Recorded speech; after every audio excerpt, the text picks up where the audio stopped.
The gift box sat alone on the table, wrapped in silver paper, black ribbon, no card. I reached for it. "Don't touch that," my husband said, low, firm. I turned to him, confused. "What's wrong?" He didn't look at me. He looked across the reception hall, past the flowers, the cake, the band. He stared at my sister. His voice dropped to ice. "You brought a threat into my home." Behind us, his SEAL teammates rose from their seats, silent, controlled, dangerous.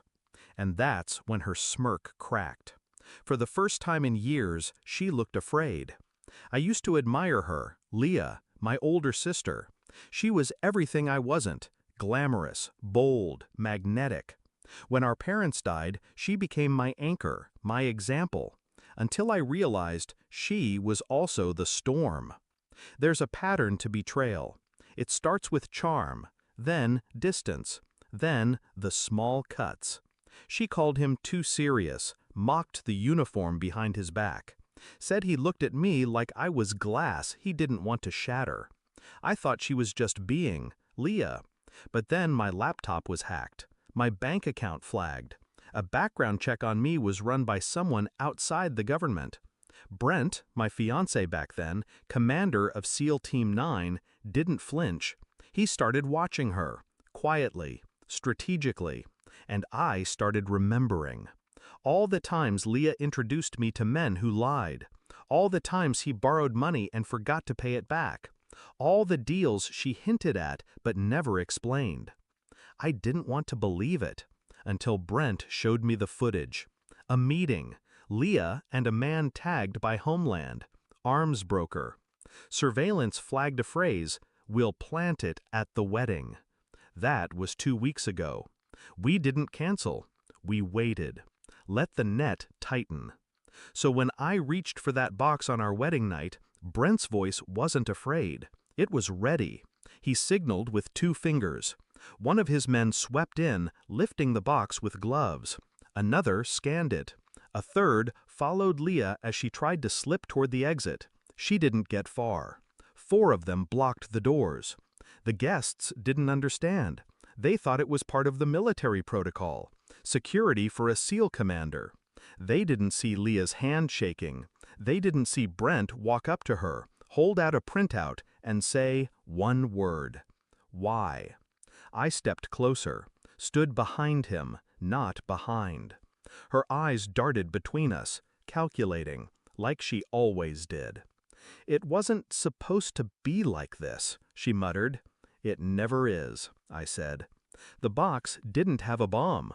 It had a tracker, microscale, buried under the ribbon lining, enough to flag our location, enough to signal a breach once we left on our honeymoon.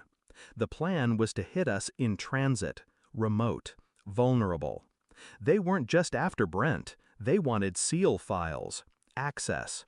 They thought I was the key, because I was just the wife, just a pawn. They forgot whose blood I shared, and who trained me to never be that again. The operation moved fast. FBI arrived, quietly, swept her away. She didn't scream. That wasn't her style. She turned to me, eyes hollow. "You were always the weak one." I didn't answer. I didn't need to, because as they cuffed her, she finally saw it. She'd underestimated the one person who still gave her the benefit of the doubt. Brent and I stood outside after the hall cleared. The stars above us were silent. He turned to me. "You okay?" I looked at my wedding ring, felt the weight of it. Not just the gold, but the vow beneath it. I am now. I used to think love meant trusting blindly. But trust isn't blindness. It's knowing exactly who someone is and choosing them anyway. My sister taught me what betrayal feels like. My husband taught me what it looks like when you fight back. And me? I've learned to stop giving away pieces of myself to people who only want to use them as leverage. So no, I didn't lose a sister that night. I lost a threat, and I gained freedom. Somewhere, she's in a black site, being questioned, processed, deconstructed. And me?